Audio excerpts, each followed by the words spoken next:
Alright guys, so here's inside of this addition. So that's the original part of the house, and on the other side, here's where that gas line comes in. You can see it comes in up there, takes a hard left, goes towards the front, and you got a 1-inch gas line feeding over. Then you got a gas line over here feeding for the,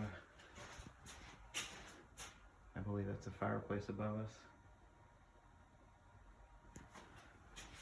So then that 1-inch gas line comes over this way. And then we have 3 furnaces. So we have 1, 2, 3. And then we got 2 75-gallon standard water heaters. And that gas line came over, teed off to feed everything, and continued over here and teed off to feed these 2. We're looking to do 2 tanklesses here.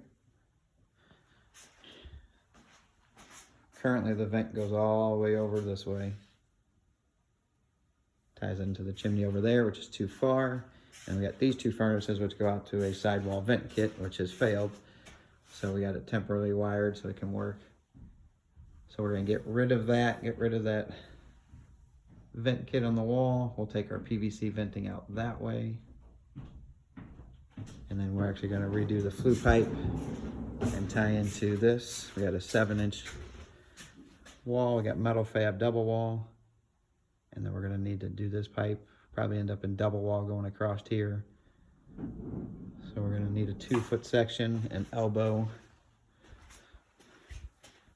We're gonna need a 5-foot section, another 5-foot section, and then probably a 2-foot section. And then we have to tie all 3 furnaces in, so that one will have to go in line first, then this one, and then this one for the flue piping. So we'll end up with a T fitting here, we'll end up with a T in here somewhere, and then we can get rid of that lower T that they have going on. So that way furnaces can stay, water heaters won't have the issue with the flue, and the furnaces won't have the issues with the flue. Tie into the existing water lines.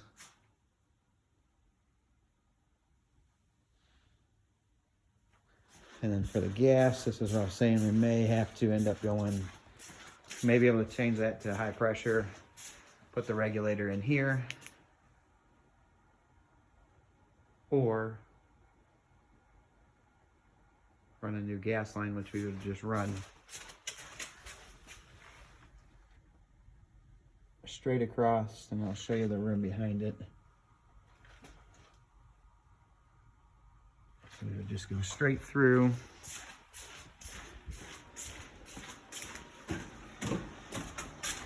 And then from where I'm standing to that wall is 27 feet. And then if I stand in the same spot and go that way 27 feet,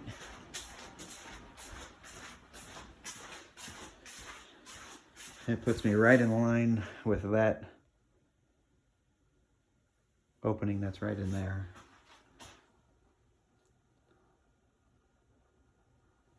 So you can see on this, maybe kind of hard to see, but behind that windows, it got bricked in. So they covered that window up, and right behind that wall right there is where the gas line goes across to feed the addition. So that was the thought of, we could possibly do that high pressure, or we can come through this area. We'd have to cut a hole in the ceiling, make access holes, go across the soffit, because it is a dropped soffit area there. And then you can see, this is where the other gas line came in. So we can go out in that same area. There's your main shutoffs.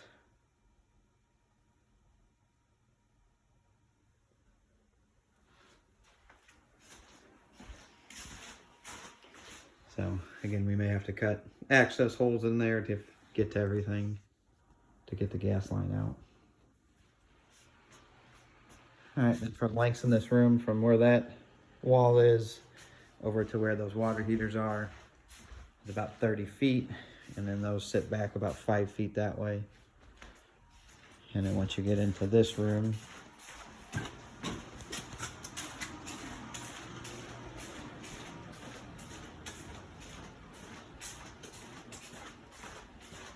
Again, where that comes through right here, if we had to come this way, about 5 feet to get to that wall to get outside. And then from where that goes outside over to where the meter is was roughly about 10 feet. All right, guys, here's a meter outside. It's got a high pressure meter. Regulator out here. This gas line feeds this way. So it comes across to there. It actually elbows down. And it goes here and it tees 2 different directions. So it goes back that way and goes in the house. And it actually goes right here. That's the union. Here's the shut off. And then here's the pipe itself that goes in this way. So from what I could tell from inside, it goes underneath there and feeds into the addition. And then that part there feeds into the old part of the house. And I'll show you inside. So my thoughts are for doing the tankless, if that is dedicated, which it looks like it will be for the addition, we can take that, disconnect it from there, run a dedicated gas line across, and then tie in before the regulator, and then we can regulate inside for what we need.